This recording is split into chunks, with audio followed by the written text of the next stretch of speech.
Hey man, we got another video. Top 10 undrafted free agents signed out with sleep. There's a couple of them out there, but I'm telling you,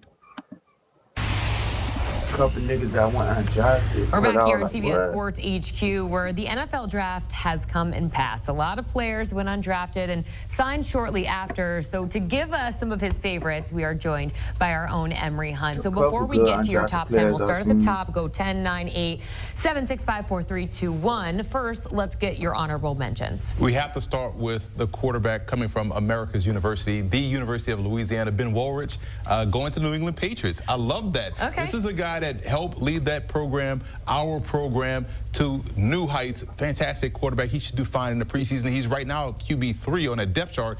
Good chance for him to make the roster. Sone Into out of Monmouth, 5'11", 225, 25 rushing touchdowns this past season, 35 in 2 years at Monmouth. Prior to that, he was at Harvard running the football. And Silas Bolden, the return specialist from Texas, going to Minnesota. Sone Into is going to the Ravens, but Silas Bolden is going to the Vikings.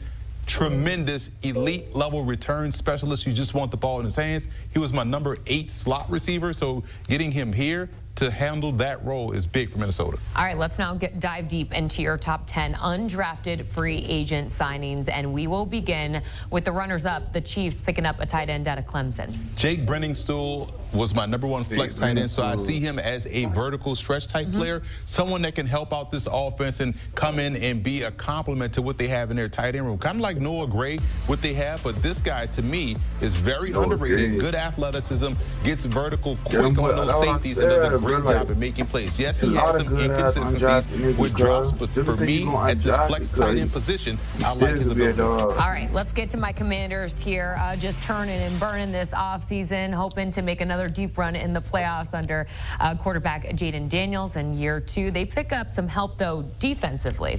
It's going to hurt my jaw to speak positively of a UL Monroe football player, but you got to give credit where credit is due. Carlin Vigors, outstanding corner, was phenomenal at the Hula Bowl. 6'2", 200 pounds, jumped 37 inches on the vertical, does a great job in playing both man press, but also off-man coverage. Like, the Commanders, it's crazy how a quarterback continues to team, because the Commanders was so garbage, bro.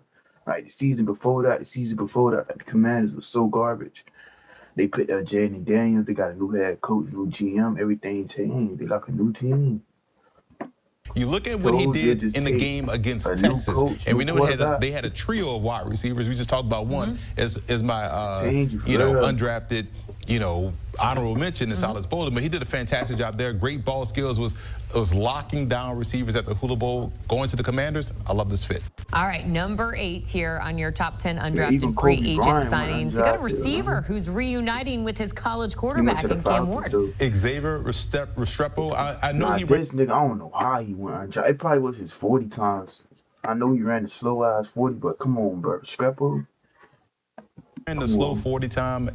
Word is he had a sprained ankle, probably shouldn't have run it, but he plays legitimately faster than him, whatever he would have time healthy, and you give Cam Ward some continuity, a guy that he trusts inside as a slot receiver. This was my number 5 slot receiver in the class, so when you look at the kind of relationship they had at Miami, where he went to in big moments, he went to Restrepo, not the biggest guy, but and he went back to the quarterback. He went when he broke records. Look, come on, bro, that's hard, bro. That shows you the level of trust he has to go to a guy that's built like a running back that should find a way in his roster. Let's get to number 7 here. The Vikings a few times on this list of yours for the top 10 undrafted free agent signings. So they were busy when it comes to this. They pick up an edge rusher out of BYU, Tyler Batty. Tell us about him. And Tyler Batty is someone that if you watched Colorado, you saw the bowl game, and you saw them just like destroy the offensive line. Batty was the one that was all over the offensive line and all over Shedeur Sanders, and he was my number 2, 3, 4 defensive end. So he could play a 5 technique.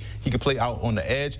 And Minnesota is doing a fantastic job both with the draft and also in these undrafted free agents, because a lot of these guys, they signed right away. So they got guys that can bring depth, that can help this team out right away defensively. I think the way he plays, the run and the pass, great Shrine Bowl game, tremendous fit for the Vikings. All right, who comes in at number 6 on your list? Kobe Bryant of the Falcons. I thought he was going to get drafted. I was impressed with his ball skills and instincts. You could visually see him annoy the receivers out there on the field. He has the ability right here you see on film, not just in recovery, but the ball Yeah. instincts and ball awareness. And if you can find the football, you're going to find yourself making a lot of plays as he did at Kansas. I thought he and Mello Dotson were the two top corners tandems Down the in the Dolphins Big shoulda picked 12. them up, Not bruh. necessarily solo guys because you have Travis Hunter, They but got those guys Jason work Marshall, well. but I rather Prescott, Cody great Bond Shrine than Jason Bowl, Marshall. also good pick up here for the Falcons. All right, let's dip our toes here into your top 5. And coming in at number 5, the Jets picking up an undrafted quarterback. That's Brady Cook out of Missouri. If you followed us here on the Columbia Broadcast Station, you have seen many videos of me talking highly about Brady Cook. So I am ecstatic about America's quarterback going to the New York Jets. When you look at his game, he compares favorably to Andy Dalton. He's 6'2", 215, just like Andy Dalton, ran for over 1,200 yards at Missouri, 21 rushing touchdowns. He was my number 4 quarterback prospect in his class. And you look at his completion percentage juxtaposed to his touchdown to interception ratio, got better every year in both standards. And he was a big reason why Missouri was competitive. He's a gamer. He has a good chance to make this roster. There's a deep depth chart they have, but the one concept they have within that depth chart is athleticism, and he has it in spades. The Vikings pop up yet again on your top 10 undrafted free agent signings here, and this time picking up an offensive weapon. Ben Urasek, if you just look at him when he was at Stanford, you're like, oh, this is the next in line of the great tight ends that they have that are receivers. He transfers to Georgia, and they just asked him to block. Good for his long-term prospects in terms of like being a blocker as well as a flex tight end, but you kind of want to see him continue to catch the football. He was someone, to me, I have it down here, number 3 H-back. So you go and watch how he played at Stanford, then you piece together what he did at Georgia. He has good all-around game, and I like the fact that the Vikings are still stockpiling talent where they are deep at. And here's the thing, if you're good in one area, make that good area great. And I like what they're doing here, both in the draft and undrafted market. All right, getting into your top 3 now. I was wondering when we were going to see a running back on this list. Walk us through what the Patriots are getting. And it's near the top, too. So yeah, you know me rather well. I know. Land Larison out of UC Davis. And the reason why I love this kid is the fact that he has a dual threat game. He nearly went 1,000 and 1,000 this year, Jordan. He had over 1,000 yards rushing, nearly 1,000. I often joke that I'm retired, but in reality, it's just that I get to live my dream of being a full-time TJ.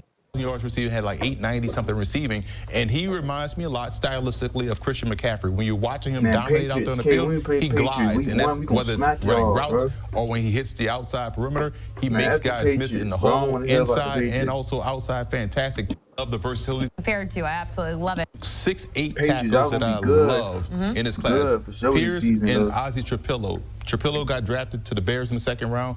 Pierce ends up in Philadelphia, which is fantastic because they also drafted my number 2 offensive tackle in Cam Williams.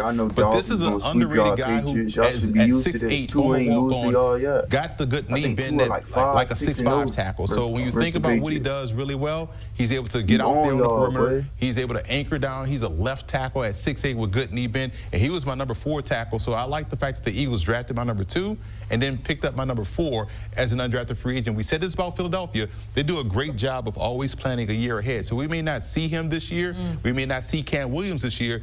And then next year, they probably both will end up starting along that offensive line. Giving him some time to develop there. All right, coming in at number 1 on your list, an offensive guard, Willie Lampkin, headed to the Rams. Why is he the top of your list? Because I love the story. First of all, he's a 5'10" offensive lineman that started at Coastal Carolina, dominated there, and people will say, oh, that whole offensive line was short. He goes to the Senior Bowl, dominates there by transferring to North Carolina. And when I'm watching his film, I'm like, oh, okay, I'm going to see something that's going to make me say this is why he's not an NFL player. And all he did was dominate. Think about this, Jordan. Anytime you saw a big run from Omarion Hampton, it was coming right down to the A-gap. Who's blocking that? The center, Willie Lampkin. So even if it's not along the offensive line or as a fullback, to me, Omarion Hampton gonna be better than Judkins. To me, that's my opinion. This guy has value, wrestling background. He was my number 1 center in the draft class. I could care less about his height.